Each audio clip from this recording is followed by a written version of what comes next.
Iglesia Soldados de Jesucristo presenta Caminando a la Excelencia, vidas transformadas por el poder de la palabra. Bienvenidos.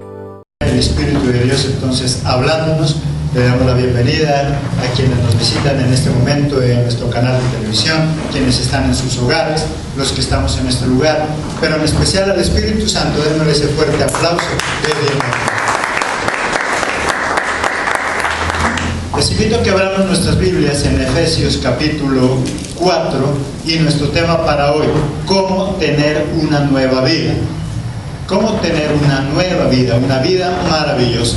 Todos los seres humanos soñamos con vivir bien, pero cada vez nos parece que eso es imposible. Por más que lo intentamos, por más que nos esforzamos, muchas veces sentimos que vivir bien es imposible. La verdad es que aunque nos esforcemos, a veces no lo conseguimos. Son muchas las razones que hacen que no tengamos esa vida maravillosa.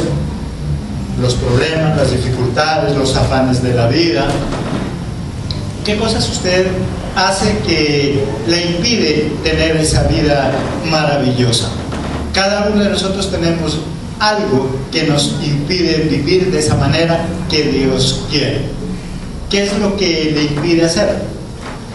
A veces el trabajo, las preocupaciones diferentes que tenemos, esos afanes que nosotros tenemos en la vida, hacen que por más que nosotros anhelemos vivir bien, no lo logremos. ¿Cómo lograr entonces una nueva vida? Es lo que Dios quiere mostrarnos. Porque la única forma que nosotros tenemos para vivir bien sería teniendo una nueva vida, que para muchos es imposible. ¿Cómo tener una nueva vida? Si usted le pregunta a alguien de afuera, va a decir imposible. Tanto que ellos se han resignado a vivir de la forma como están viviendo. Total, consideran que cambiar sería imposible. Total, si usted y yo le hablamos de tener una vida nueva, ellos van a decir que eso es imposible. Pero vamos a mirar entonces cómo lograr una nueva vida. Primero, entendiendo que solo Jesucristo puede darnos una nueva vida. Nuestra fuerza de voluntad no nos sirve. ¿A cuántos de nosotros nos enseñaron que era necesario tener fuerza de voluntad? Tenga fuerza de voluntad. Y la fuerza de voluntad nos servía para una semana, para 2 semanas, para algunos días, y después terminábamos peor. ¿Cuántos de nosotros intentamos 1001 veces tratar de dejar ese vicio, esa adicción, ese problema, ese mal genio? Pero en nuestras fuerzas, solamente unos días, y después estábamos peor. Pero solamente Jesucristo puede darnos una nueva vida. Segunda de Corintios, y después volvemos a Efesios, Segunda de Corintios 5, 17. Regresamos un poquito. Segunda de Corintios 5, 17. De modo que si alguno está en Cristo, nueva criatura es.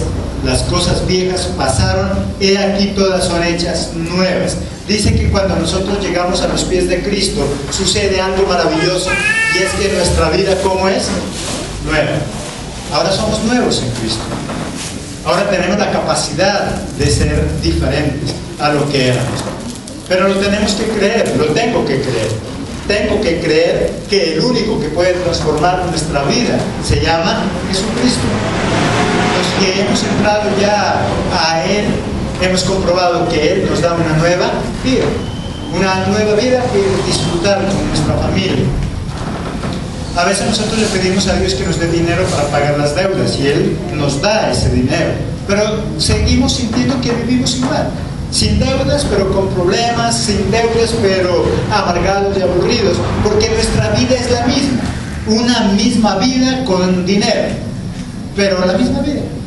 Le pedimos a Dios que sane nuestro cuerpo y Él nos sana. Ya no tenemos dolencias, pero es la misma vida que ahora tiene un cuerpo sano. Por eso sigue con la misma amargura, por eso sigue con el mismo afán, por eso sigue con la misma ansiedad, con la misma desesperación. Hay cristianos que se congregan, que ya no tienen problemas económicos porque Dios les ha ayudado, pero igual viven en ansiedad, igual viven mal, igual viven que se separan, porque su vida sigue siendo la misma, aunque ahora tiene dinero, aunque ahora está sano, pero su vida es la misma. Jesucristo puede transformar nuestra vida, pero nosotros deberíamos pedirle, pero nosotros debemos pedirle a Él también en nuestras oraciones que nos dé una nueva vida, que nos dé una nueva clase de vida. Cada vez que nosotros oramos, siempre oramos por las cosas materiales que necesitamos, pero ¿cuántos de nosotros hemos orado específicamente para decirle: Señor, dame una nueva vida? Yo quiero una vida diferente. Estoy cansado de llevar esta misma vida. Quiero una vida diferente, una vida no rutinaria, una vida no monótona, una vida con un propósito. Segundo, actuando de la manera que decimos que somos. Ahí en el versículo 1, ya en Efesios capítulo 4: yo pues, preso en el Señor, os ruego que andéis como es digno de la vocación con que fuisteis llamados. Yo les ruego que andéis, como les dice, como es digno de su llamado, como lo que ustedes dicen que son. Si ustedes dicen que son cristianos, anden conforme a ese llamado, de manera digna como un cristiano. Pero más que solamente en buen comportamiento, lo que nos está diciendo es: si ustedes dicen que son hijos de Dios, deberían creer que su Padre les va a dar una nueva vida. Si ustedes dicen que son hijos del Rey, deberían comportarse como un hijo del Rey, sentir, pensar, actuar como un hijo del Rey. El problema es que muchas veces nosotros decimos llamarnos cristianos, pero como que no nos lo creemos. Siéntete, vive conforme a lo que dices que eres. Si tú dices que eres la reina del hogar, ¿cuántas de las mujeres se le dice eso? Es la reina del hogar, pero se siente la reina, vive como la reina. El problema es que simplemente se le llama la reina del hogar y se ha quedado en eso, en una frase de cajón. Pero debería sentirse como la reina del hogar. Si dice que es esa reina, entonces viva conforme a lo que dice que es. Decimos que somos hijos de Dios, pero vivimos con preocupaciones, vivimos desesperados. Si somos hijos de Dios y Él dice que es el dueño del oro y de la plata, que Él lo tiene todo, ¿cómo se sentiría un hijo de alguien millonario? Pues a nivel económico, se debería sentir bien. Total, dice que es hijo de un millonario, se debe ver. Y si yo digo que mi papá es Jehová, y si yo digo que mi hermano mayor es Jesucristo, eso se tiene que ver. Entonces, ¿por qué vives con esa cara larga todos los días si dices que eres hijo de Dios? Entonces, ¿por qué no puedes dormir preocupado por lo que va a pasar mañana si dices que eres hijo de Dios? ¿Qué les dice? Yo, preso en Cristo, les estoy diciendo: vivan conforme lo que dicen que son. ¿Y Pablo por qué decía? Porque él sí que sabía de eso. Él estaba en una cárcel, pero más sin embargo él vivía como si estuviera libre. Él vivía como libre. Yo, preso en Cristo, les estoy diciendo: ustedes que están allá afuera, ustedes que están libres, vivan conforme lo que dicen que son. Si tú dices que eres una reina, una princesa, arréglate como tal. Hay personas que dicen ser hijas de Dios, hijos de Dios, pero andan en unas fachas, andan en una forma de vida. Vive como lo que dices que eres. Que mi forma de verme y actuar diga que soy un hijo de Dios. Pablo lo que nos está diciendo es: si alguien te mira en la calle, podría deducir que eres un hijo de Dios. Tan solo con verte podría decir: se nota que es una hija de Dios. Deberían vernos así. Vive, siéntete, créelo. No basta con solo tener dinero, es necesario creerse que tiene él dinero. Hay gente que tiene dinero y vive como pobre. Hay gente que tiene dinero y vive mal. Siéntete. Lo primero que yo debo es sentirme lo que soy. Hay gente que no se siente lo que es. Tiene un título universitario y muchas veces no se siente lo que es, lo que el título dice. Se siente menospreciado. Cristo nos dice: eres la princesa, el príncipe, pero no nos estamos sintiendo como Él. Primero, entonces, debemos entender que solo Jesucristo nos puede dar una nueva vida. En nuestras fuerzas es imposible. Segundo, debemos actuar de la manera que decimos que somos. Tercero, siendo humildes. En el versículo 2, la primera parte que dice: con toda humildad y mansedumbre. Si yo quiero tener una nueva vida, tengo que aprender a vivir en humildad. Una persona arrogante le es difícil tener una nueva vida. ¿Cómo una persona arrogante se deja moldear por Dios? Para que Dios me dé una nueva vida, Él me tiene que quitar muchas cosas que hacen que mi vida sea obsoleta. Pero para que Él quite todo eso de mi vida, se necesita tener un corazón humilde. De lo contrario, no lo vamos a hacer. Si alguien quiere ayudarte a transformar tu vida, debe ser humilde, debemos ser humildes. Él dice que entonces Jesucristo puede darnos una nueva vida, pero necesitamos ser humildes. Él quiere muchas cosas en nosotros cambiar, pero si nosotros no lo dejamos, si nosotros no dejamos que Él obre en nosotros, nosotros decimos: Señor, yo quiero una nueva vida. Él dice: ah, qué bueno, pero yo te voy a quitar esto, te voy a quitar esto, te voy a quitar esto, que hace que vivas mal. Pero una persona que no es humilde no va a dejar que Él le quite ese tipo de cosas. Porque nosotros vemos gente que es cristiana hace muchos años, pero vive igual a como si no lo fuera. Es más, algunos son cristianos y viven peor. Hay gente allá afuera que no es cristiana y le dan ejemplo a muchos cristianos.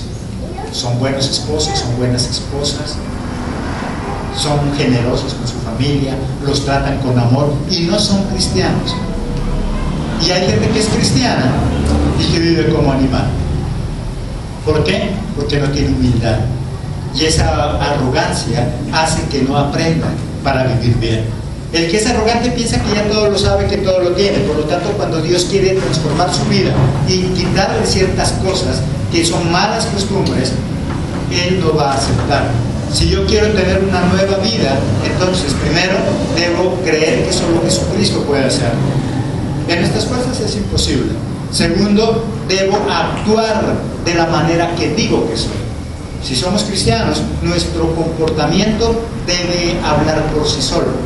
Un cristiano no necesita decir que es cristiano. Con tan solo ver cómo habla en la casa, cómo habla en la calle, cómo habla en el trabajo, debe darse cuenta. El buen perfume necesita decir que es perfume.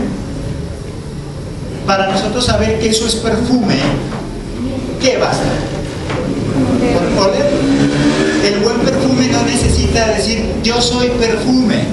Tan solo con que usted destape la tapa de quite la tapa de ese frasco, inmediatamente nos damos cuenta que lo que hay dentro es perfume.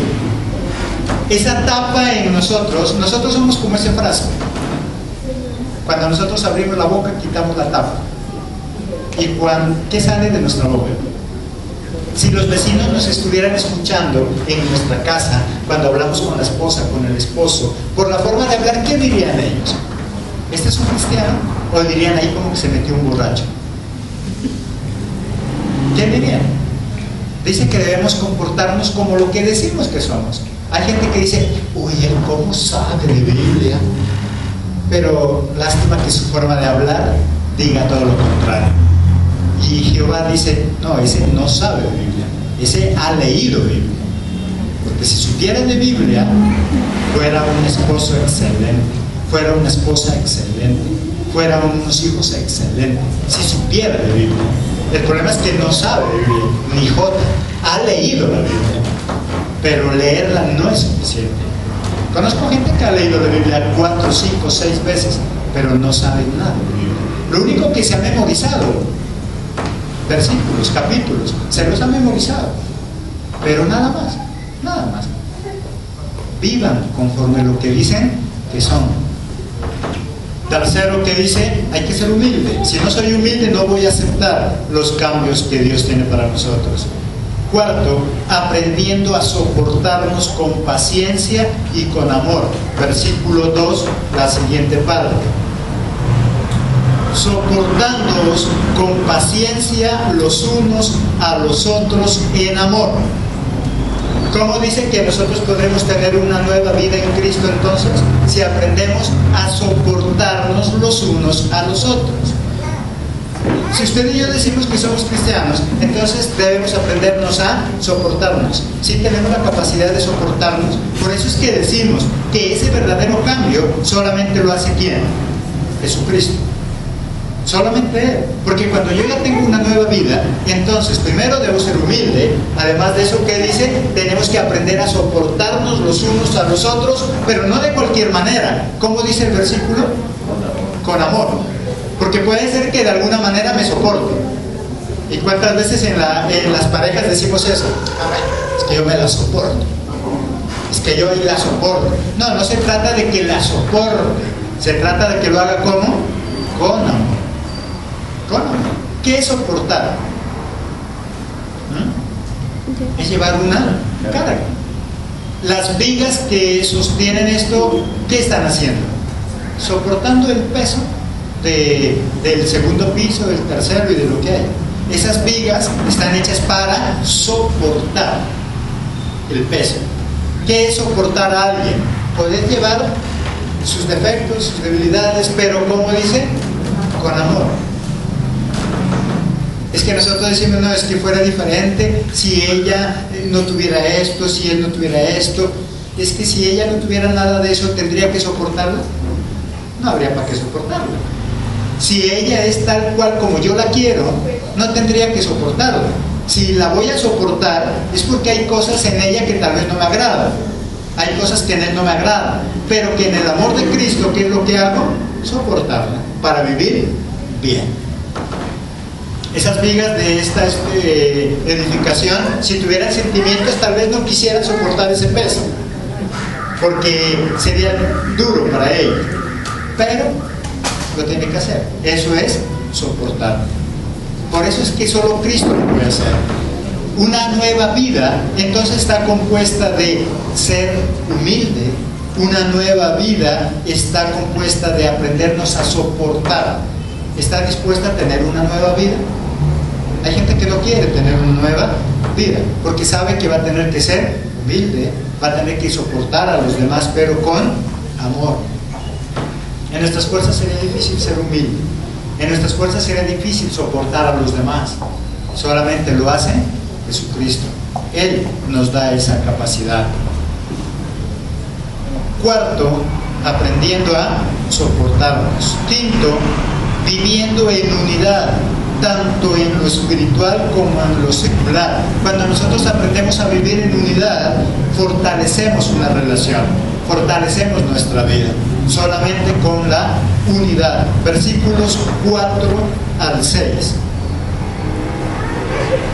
Un cuerpo y un espíritu, como fuisteis también llamados en una misma esperanza de vuestra vocación, un Señor, una fe, un bautismo, un Dios y Padre de todos, el cual es sobre todos y por todos, que dice en todos, porque debemos hablar todos un mismo lenguaje, un mismo idioma, que dice todos tenemos una misma fe, un mismo Señor, un mismo Dios.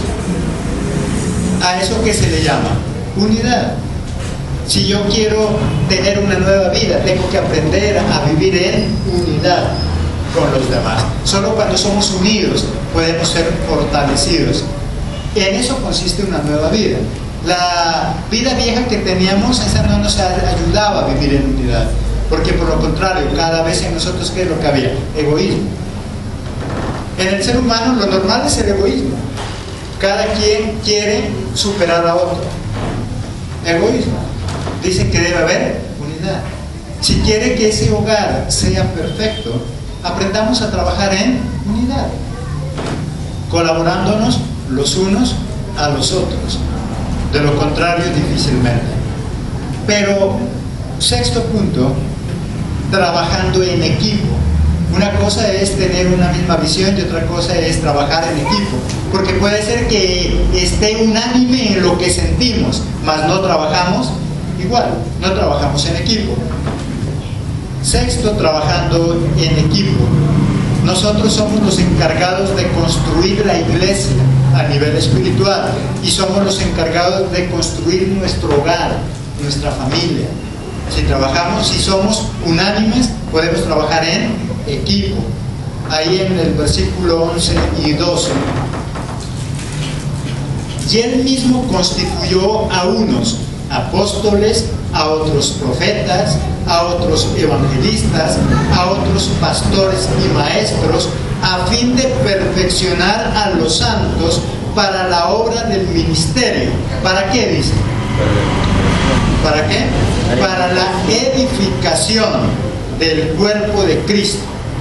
Y a unos los constituyó como apóstoles, pastores, profetas, con un solo propósito. ¿Cuál? Edificar la iglesia. Edificar la iglesia. A nivel espiritual, a cada uno de nosotros nos dio diferentes ministerios, diferentes dones para construir la iglesia. Si ya lo aplicamos en nuestra casa, la esposa tiene ciertas habilidades, el esposo ciertas habilidades, los hijos tienen otras habilidades que nos sirven ¿para qué? Para construir el hogar.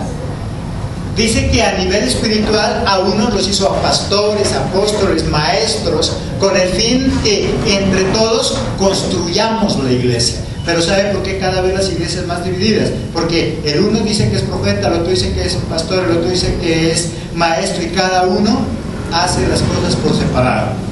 Cada uno con rivalidad del uno al otro. ¿Construye? No. Hay iglesias donde el pastor tiene un don, la pastora tiene otro, y en lugar de juntarse para estructurar la iglesia, para construir la iglesia, entre los dos la desbaratan, porque el uno quiere ser más famoso que el otro y el otro pelea por su ministerio, y cada uno de los dos tira para un lado y el otro para el otro. Cuando cada quien tira para su lado, ¿qué pasa? ¿Se construye? Se destruye. Y en lo secular lo mismo. Por eso cada uno de nosotros somos diferentes. La esposa es diferente, el esposo es diferente, los hijos son diferentes. Si usted tiene más de un hijo, se puede dar cuenta que sus hijos, por muy parecidos que lleguen a ser físicamente, a la vez son muy diferentes. Cada uno de nuestros hijos son diferentes. El problema es que nosotros queremos obligarlos a que hagan todos lo mismo. Cada uno es diferente. ¿Y por qué Dios hizo a cada uno diferente? Según lo que leímos. Para que entre todos construir. ¿Sabes por qué en tu hogar todos son diferentes? Porque Dios quiere que cada quien aporte con lo suyo para construir. Uno no puede construir una casa solamente con ladrillos. ¿O sí? Solo compra ladrillos y ya. Para construir una casa se necesita mucho más que ladrillos. El ladrillo es tan solo uno de los elementos. Necesita cemento, necesita arena, necesita triturado, necesita muchas otras cosas que por sí solas no sirven para muchas cosas y en algunos casos para nada. Un montón de piedra ahí en la calle, ¿para qué sirve? Estorbo. Pero si eso se mezcla con todos los otros materiales, se puede construir algo. Cada uno de nosotros, por lo tanto, somos diferentes. Tal vez tú eres como ese ladrillo, tal vez el otro es como ese cemento, el otro es como esas piedras que juntas edificarían. Separadas, hacen estorbo, lo que sea. ¿A ti te gustaría tener unos 1000 ladrillos ahí en la sala? Ahí, tirados ahí. Una volqueta de ladrillo, de triturado ahí en la alcoba. Cada uno de esos elementos por separado en nuestra casa, ¿para qué servirían? Para nada, estorbo. ¿Sí o no? Cada uno de esos materiales en nuestra casa servirían de estorbo. Muchos de nosotros estamos así, como estorbos en la casa, porque simplemente no hemos juntado los dones, las habilidades que Dios nos ha dado. Tú tienes una habilidad que sola no va a funcionar.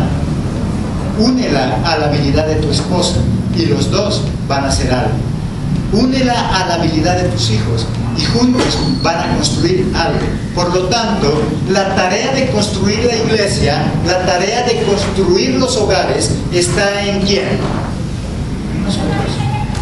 Cuando tú te casas, lo que estás diciéndole al novio o a la novia es: ¿por qué no nos juntamos para construir un hogar?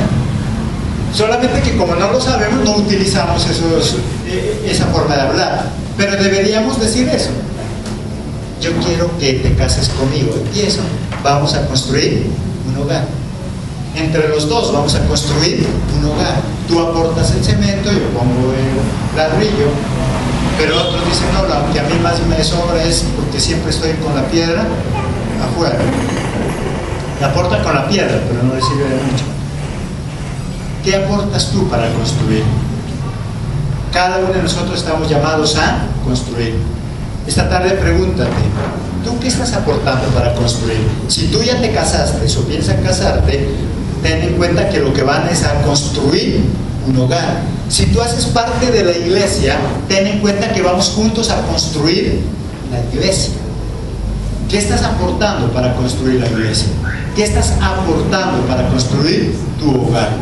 Cada uno de nosotros algo tenemos para construir.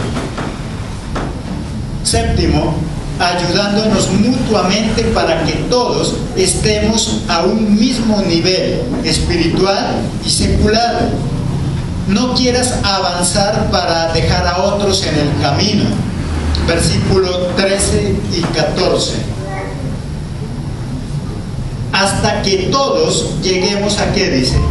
A la unidad de la fe y del conocimiento del Hijo de Dios, a un varón perfecto, a la medida de la estatura de la plenitud de Cristo, para que ya no seamos niños fluctuantes, llevados por doquiera de todo viento de doctrina, por estratagema del hombre, para engañar, emplean con astucia la artimaña del error.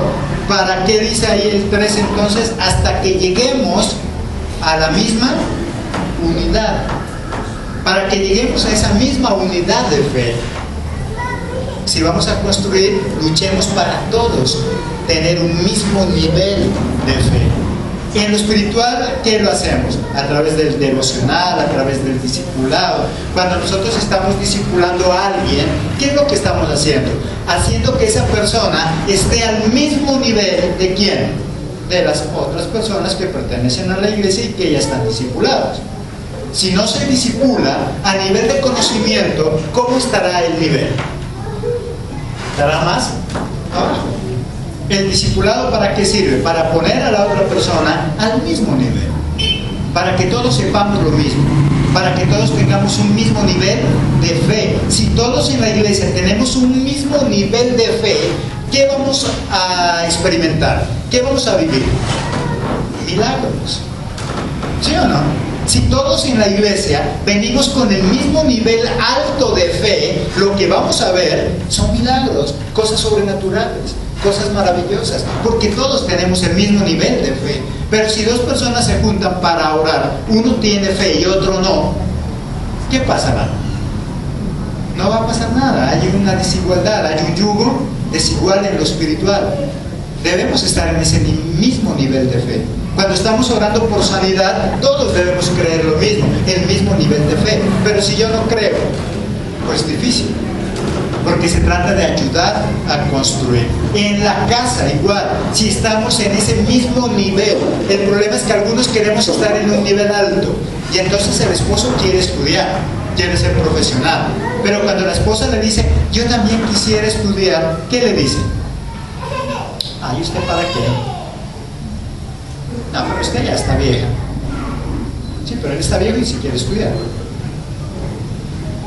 Porque no quiere que todos estén, ¿cómo? En un mismo nivel. Cuando todos estamos en un mismo nivel, los frutos, los resultados, ¿cómo serán? Mejores, serán excelentes. Si todos estamos en un mismo nivel. Pero no busques mejorar para que otros se queden regados en el camino. ¿Qué dice? Todos busquen un mismo nivel de fe en lo espiritual y en lo secular. Busquemos también todos un mismo nivel. Si tú tienes la misma capacidad que tu esposo, los dos van a poderse entender. ¿Sabe por qué muchos hogares no se entienden? Porque los dos no están al mismo nivel. Cuando son novios no le importa, porque total, mientras son novios, con besos y abrazos basta. Pero cuando ya se casan, resulta que ahora sienten que deben estar en un mismo nivel de aspiraciones. El esposo ama los negocios y la esposa no. O la esposa quiere los negocios, pero el esposo no. Uno de los dos quiere avanzar, quiere crecer y el otro no. ¿estarán en el mismo nivel? No. Difícil que puedan avanzar dos personas que no tienen el mismo nivel de capacitación, el mismo nivel de sueños, de anhelos, el mismo nivel de fe a nivel espiritual. Dice que debemos luchar entonces para ayudarnos mutuamente a que todos tengamos un mismo nivel. Si el hijo dice que es perfecto manejando sistemas y los papitos dicen que cuando le dicen que cierra una ventana, cierran la de la casa, pues explíquenlo. ¿Para qué? Para que estén como en el mismo nivel. Y si todos están en un mismo nivel, pueden ayudarse de los unos a los otros. ¿No ha sentido usted que a veces lleva todas las cargas? ¿Y por qué lleva todas las cargas? Porque los demás no están a su nivel. Si usted va a cargar algo que es pesado, pero lo hace con alguien que es mucho más alto que usted, o por lo contrario, es alguien que es más bajo que usted, si usted tiene que llevar algo que es pesado, lo lleva ahí, y se junta con alguien que es mucho más pequeño que usted, ¿quién empieza a llevar más la carga? El que es más alto, porque él va a quedarse con todo el peso. El otro simplemente va a ir así, ¿cierto? Él va a ir colgado. ¿Por qué él lleva todas las cargas? Porque no están al mismo nivel. No están al mismo nivel. ¿Por qué en la casa uno lleva más la carga que otro? Porque no están al mismo nivel. Si usted no quiere llevar todas las cargas, capacítelo, enséñele a la otra persona, y así los dos van a llevar las cargas. Entonces miren qué importante es que nosotros busquemos ayudarnos a estar en un mismo nivel. No podrá ser tan perfecto como usted hace, pero al menos le puede ayudar. No se trata de que estemos exactamente al mismo nivel, pero sí que estemos en un nivel donde le podamos ayudar. Y si es en otras cosas sencillas, como ama de casa, usted hace unos platos deliciosos, pero ¿sabe por qué siempre tiene que ser usted la que tiene que estar en la cocina? Porque los otros hijos, incluyendo el esposo, no pueden, no están a su nivel.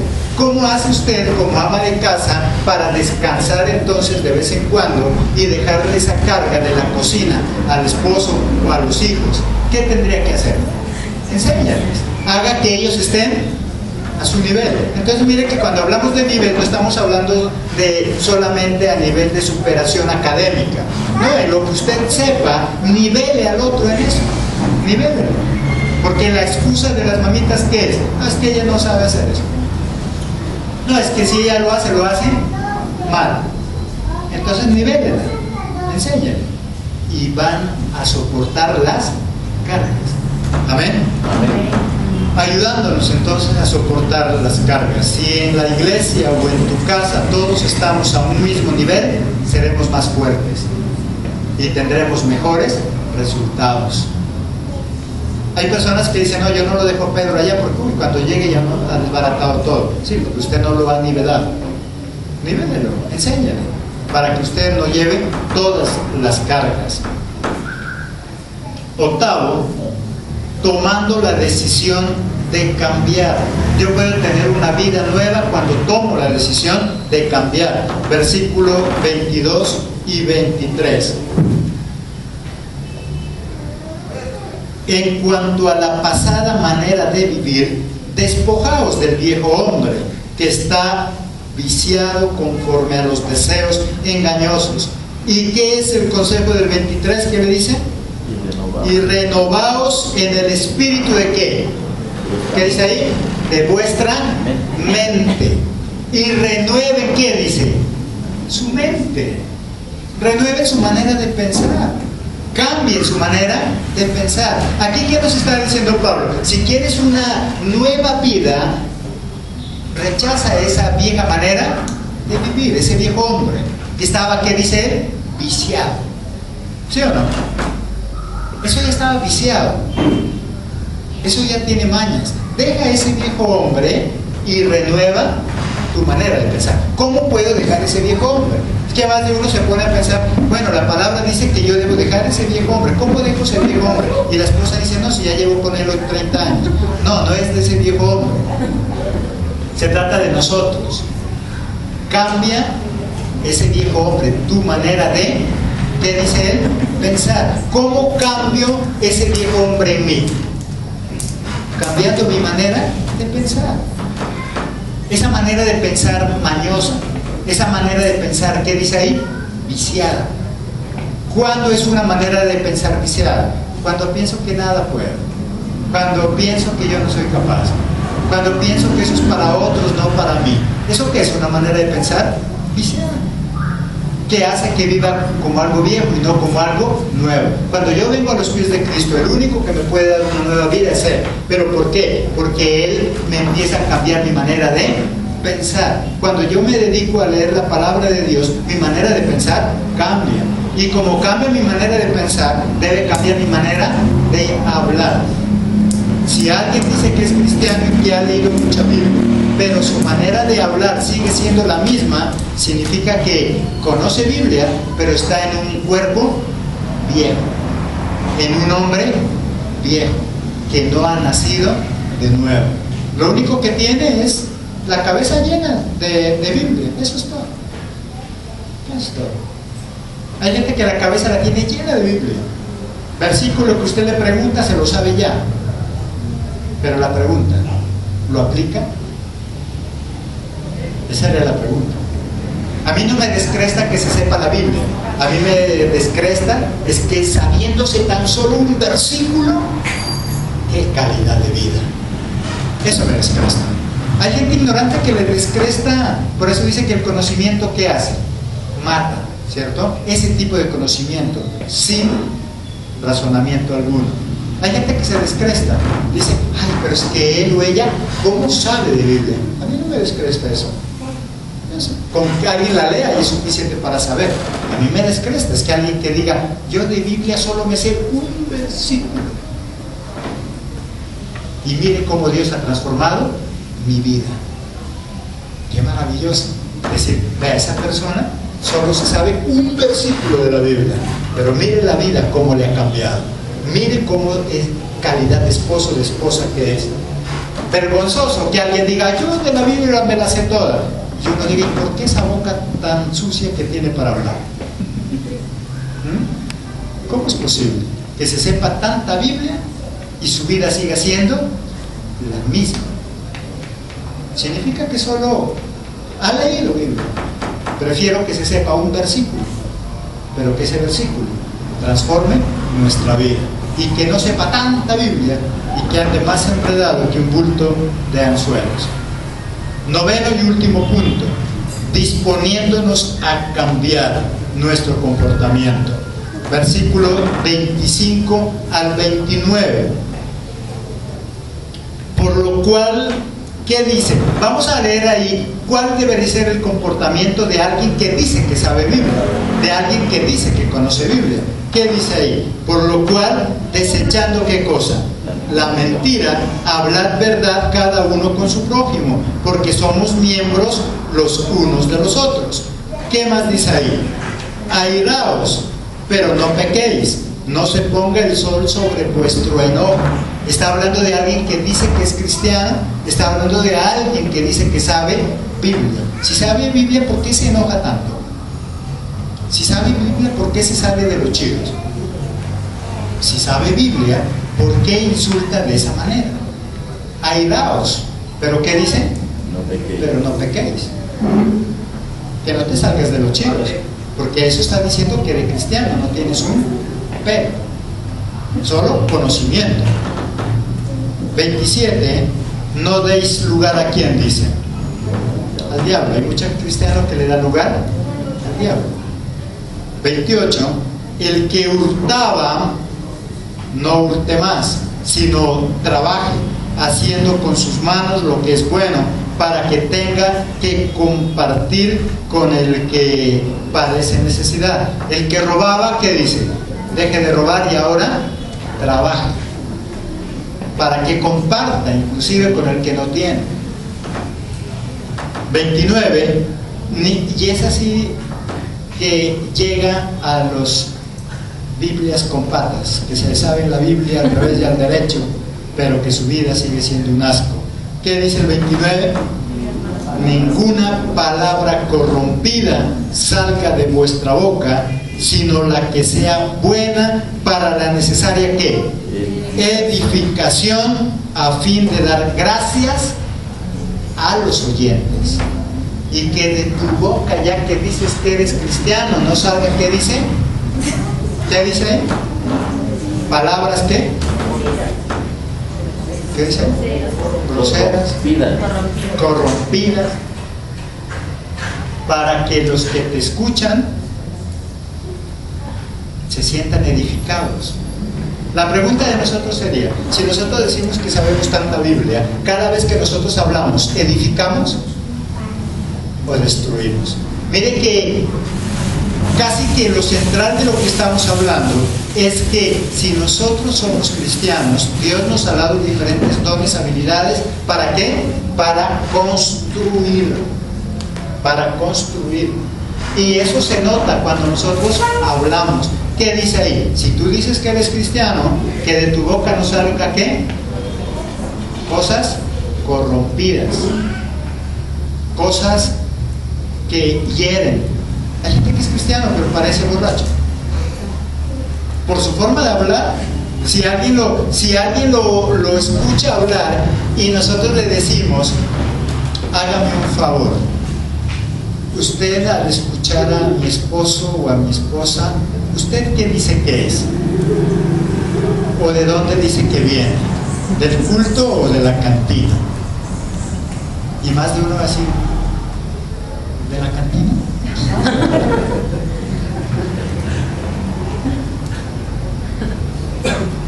Hay gente que dice, le podríamos decir, mi esposa o mi esposo dice que ha leído harta Biblia, pero por la forma que él tiene de hablar, ¿usted qué dice que ha leído? ¿La Biblia o un libro con un manual de groserías? Y más de uno va a decir, manual de groserías, porque sabe hartas, ¿no? Nuestra forma de hablar, nuestra forma de actuar debe mostrar que ahora tenemos una nueva vida. Pero recordemos que el único que nos puede dar una nueva vida es Jesucristo. Mire toda la transformación que debemos hacer. Todos esos pasos de transformación lo podríamos lograr en nuestras fuerzas. Difícil. Todas esas formas de hablar, de pensar, de actuar, las lograremos en nuestras fuerzas. Unos días sí, otros días no. El día que amanezco querendona, le digo qué bonita que está, y al otro día, quién sabe. Cristo nos puede cambiar nuestra manera de vivir, no momentos, porque todos tenemos momentos románticos, todos tenemos momentos especiales, pero aquí nos está hablando de una forma de vida, y una vida no es de 2 días ni de un acto. Si quieres tener una nueva vida, debes disponerte y sobre todo dejar que Jesucristo obre en tu vida, más que pedirle a Dios que cambie a los demás. Pídele que cambie nuestra vida, que nos cambie a nosotros. Si Él nos cambia, los demás van a cambiar. Si nosotros cambiamos, los demás cambian. Si nosotros seguimos siendo lo que somos, los demás seguirán siendo también como son. Pidámosle a Dios que nos dé una nueva vida, y recordemos que Cristo sí nos puede dar una nueva vida, pero eso parte a través de cambiar nuestra manera de pensar. Si tú y yo seguimos pensando igual, seguiremos viviendo igual.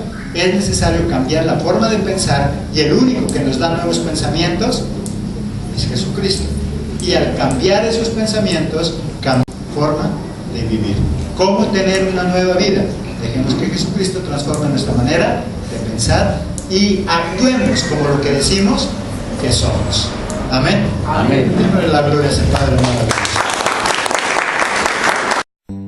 Iglesia Soldados de Jesucristo presentó Caminando a la Excelencia, vidas transformadas por el poder de la palabra.